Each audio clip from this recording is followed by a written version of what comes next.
नमस्कार दोस्तों, स्वागत है आपका इन्वेस्टिंग दर्पण की एक और वीडियो में। और इस वीडियो में हम देखेंगे एक स्टॉक मार्केट से जुड़ी बड़ी खबर को। बात करें इस खबर की तो हमें यह आरबीआई की तरफ से देखने को मिल रही है। आरबीआई इस समय हमें एक्शन के मोड में देखने को मिल रहा है। बात करें आरबीआई की तरफ से इस खबर की तो यह खबर हमें बाजार बंद होने के बाद देखने को मिली थी। बात करें इस खबर की तो यह एनबीएफसी स्टॉक से जुड़ी हुई हमें खबर देखने को मिल रही है। तो फ्रेंड्स, ऐसे में अगर आपने किसी एनबीएफसी स्टॉक में इन्वेस्टमेंट कर रखा है या आप किसी स्टॉक में इन्वेस्टमेंट करना चाहते हैं तो यह खबर आपके लिए बहुत जरूरी है, जिसके चलते आज स्टॉक मार्केट में एनबीएफसी स्टॉक्स में आपको बड़ी हलचल देखने को मिल सकती है। बात करें बैंक ऑफ बड़ौदा की तो बैंक ऑफ बड़ौदा को लेकर के आरबीआई की तरफ से हमें राहत मिलती हुई देखने को मिल रही है। तो जानेंगे कि आखिर ये कौन कौन सी न्यूज है जिसके चलते आपको आज बाजार में बड़ी हलचल देखने को मिल सकती है, और हो सकता है कई स्टॉक्स में आपको इस न्यूज के चलते गिरावट भी देखने को मिले। तो चलिए फटाफट शुरू करते हैं इस वीडियो को। इससे पहले अगर आप चैनल पर नए हैं तो चैनल को जरूर सब्सक्राइब कर ले, और अगर आपको वीडियो अच्छी लगे तो वीडियो को लाइक करना भी ना भूलें। अब बात करें आरबीआई से जुड़ी इस न्यूज की जो कि हमें एनबीएफसी स्टॉक्स पर देखने को मिल रही है। तो इस आर्टिकल के माध्यम से मैं आपसे डिस्कस करूंगा। तो आर्टिकल में हम कई सारी चीजें देखेंगे कि आखिर एनबीएफसी स्टॉक्स पर यह एक्शन क्यों लिया गया है। बात करें भारतीय रिजर्व बैंक की तो गैर बैंकिंग वित्तीय कंपनी यानी कि एनबीएफसी के लिए सख्त निर्देश जारी किया है, जिसके मुताबिक कोई भी एनबीएफसी कस्टमर्स को 20,000 रुपये से ज़्यादा का कैश लोन नहीं दे सकती। तो फ्रेंड्स, आप समझ सकते हैं, अगर हम आरबीआई की माने तो इन्होंने एक निर्देश जारी किया है जिसमें कि यह बताएगी कि एनबीएफसी कंपनियां किसी भी कस्टमर को 20,000 रुपये से ज़्यादा का कैश लोन नहीं दे सकती। आयकर अधिनियम 1961 की धारा 269 एसएच के तहत किसी भी व्यक्ति को 20,000 रुपये से ज़्यादा का कैश अमाउंट लोन के तौर पर पाने की अनुमति नहीं है। बात करें इस आर्टिकल में आगे तो रॉयटर्स की रिपोर्ट में कहा गया है कि आरबीआई अब इसी नियम की सख्ती करना चाहता है ताकि एनबीएफसी कंपनियों को जोखिम का सामना नहीं करना पड़े और नियमों की अनदेखी नहीं हो।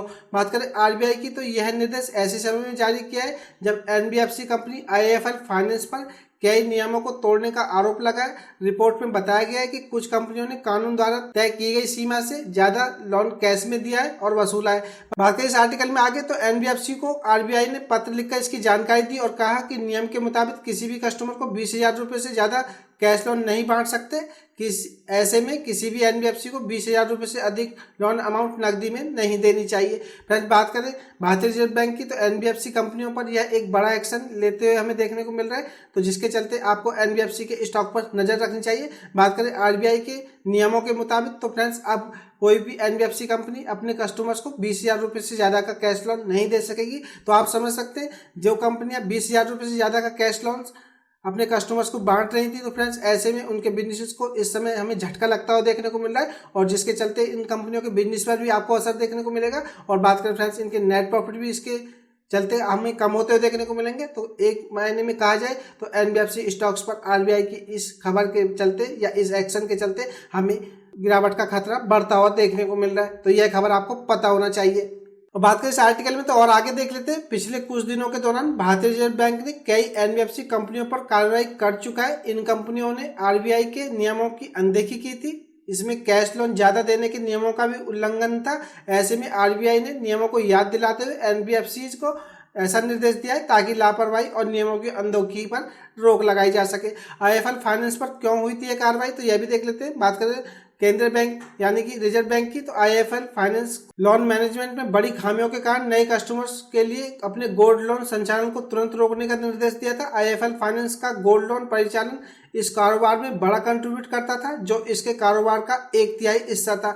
इस फाइनेंस कंपनी ने सोने की शुद्धता और वजन पर अपर्याप्त जांच, कैश लोन से ज्यादा देना, मानक नीलामी प्रक्रियाओं से विचलन और कस्टमर्स अकाउंट चार्ज में पारदर्शिता की कमी जैसे नियमों की अनदेखी की थी। तो बात करें आरबीआई की तो आईआईएफएल फाइनेंस पर भी आरबीआई ने नियमों की अनदेखी के चलते बड़ी कार्रवाई की थी, जिस कारण हमें आईआईएफएल के स्टॉक में भी बड़ी गिरावट देखने को मिली थी। और जो अब हमें एनबीएफसी स्टॉक से जुड़ी हुई खबर देखने को मिल रही है, इसका असर आपको एनबीएफसी स्टॉक्स पर देखने को मिलेगा। तो फ्रेंड्स, आपने अगर किसी एनबीएफसी स्टॉक में होल्डिंग ले रखी है या आप फ्रेश इन्वेस्टमेंट करने की सोच रहे हैं तो आप इस न्यूज को जरूर ध्यान में रखें, क्योंकि इस न्यूज का असर आपको स्टॉक्स पर जरूर देखने को मिलेगा। और बात करें इस आर्टिकल में तो जहां आरबीआई ने एनबीएफसी कंपनियों को झटका दिया है तो वहीं बैंक ऑफ बड़ौदा को बड़ी राहत दी है। बात करें बीओबी बर्ड जो कि बैंक ऑफ बड़ौदा का ऐप है, तो इसके माध्यम से नए ग्राहक जोड़ने पर लगाया गया प्रतिबंध आरबीआई की तरफ से हटा लिए गए। बात करें अक्टूबर 2023 में तो भारतीय रिजर्व बैंक यानी कि आरबीआई ने सुपरवाइजरी चिंताओं का हवाला देते हुए बैंक ऑफ बड़ौदा को अपने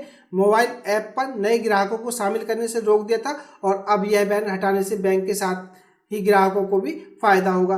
बात करें फ्रेंड्स CNBC TV 18 की रिपोर्ट के अनुसार तो एक एक्शन फाइलिंग में बैंक ऑफ बड़ौदा ने बताया कि RBI ने अपने पत्र दिनांक 8 मई 2024 के माध्यम से बैंक को तत्काल प्रभाव से BOB वर्ड पर उपरोक्त उल्लेखित प्रतिबंधों को हटाने के अपने निर्णय से अवगत कराया और अब बैंक लागू दिशा निर्देशों और मौजूदा कानून विनिमय के अनुसार BOB वर्ड एप्लीकेशन के माध्यम से ग्राहकों को शामिल करने के लिए स्वतंत्र है। तो फ्रेंड्स कहा जा सकता है अगर हम बात करें बैंक ऑफ बड़ौदा की तो जो यह अपने मोबाइल ऐप से ग्राहकों को नहीं जोड़ सकते थे, RBI ने इन पर बैन लगा दिया था, तो RBI ने इनको राहत दी है और यह अपने मोबाइल ऐप से अब नए ग्राहकों को जोड़ सकते हैं, जिससे कि कहा जा सकता है कि RBI ने बैंक ऑफ बड़ौदा को बड़ी राहत दी है, जिसका असर आपको बैंक ऑफ बड़ौदा के स्टॉक पर भी देखने को मिल सकता है।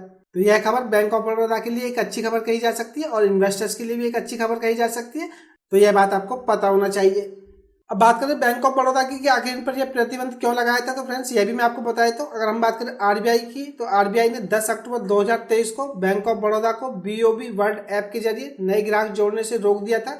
केंद्रीय बैंक ने प्रतिबंध लगाते हुए कहा था कि यह कार्रवाई ग्राहकों को एप्लीकेशन पर शामिल करने के तरीके में देखी गई कुछ चिंताओं के बाद की गई है। बैंक ऑफ बड़ौदा द्वारा ऐप से छेड़छाड़ खबरें जुलाई 2023 में आई थी। तब मीडिया रिपोर्ट्स में कहा गया था कि बॉब वर्ड ग्राहक खातों के साथ छेड़छाड़ में शामिल था। रिपोर्ट में आरोप लगाया गया था कि इस सरकारी लेंडर ने मोबाइल एप्लीकेशन रजिस्ट्रेशन की संख्या बढ़ाने के लिए अलग अलग लोगों को कॉन्टैक्ट डिटेल्स लिंक किए। हालांकि बैंक ऑफ बड़ौदा ने सफाई दी थी कि ऐप रजिस्ट्रेशन को बढ़ावा देने के लिए अनऑथराइज या नॉन कस्टमर मोबाइल नंबर जोड़ने की बात तथ्यात्मक रूप से गलत है। तो बात करें बैंक ऑफ बड़ौदा की तो बैंक ऑफ बड़ौदा से जुड़ी हुई यह खबर हमें 10 अक्टूबर 2023 को देखने को मिली थी, जिसके बाद RBI ने इन पर प्रतिबंध लगा दिया था। लेकिन बात करें बैंक ऑफ बड़ौदा की तो बैंक ऑफ बड़ौदा से अब यह प्रतिबंध RBI ने हटा लिया है, जिसका असर आपको बैंक ऑफ बड़ौदा के स्टॉक पर देखने को मिल सकता है। तो फ्रेंड्स यह थी खास अपडेट RBI की तरफ से जो हमें लेटेस्ट खबर बाजार में देखने को मिल रही है, जिससे NBFC कंपनियों को हमें झटका लगता हुआ देखने को मिल रहा है। और वहीं बैंक ऑफ बड़ौदा की अगर हम बात करें तो इसको राहत RBI की तरफ से मिलती हुई देखने को मिल रही है, जिसका असर आपको NBFC और BOB बैंक के स्टॉक्स पर देखने को मिल सकता है। तो एक खास अपडेट की वीडियो आपको कैसी लगी मुझे कमेंट करके बताइए। अगर आपको वीडियो अच्छी लगी हो तो वीडियो को लाइक करें, शेयर करें और अगर आपने चैनल को सब्सक्राइब नहीं किया तो चैनल भी सब्सक्राइब कर लें। मैं मार्केट अपडेट और मार्केट से जानकारी की वीडियो लाता ही रहता हूँ। तो मैं मिलूंगा आपसे नई वीडियो में, तब तक के लिए नमस्कार।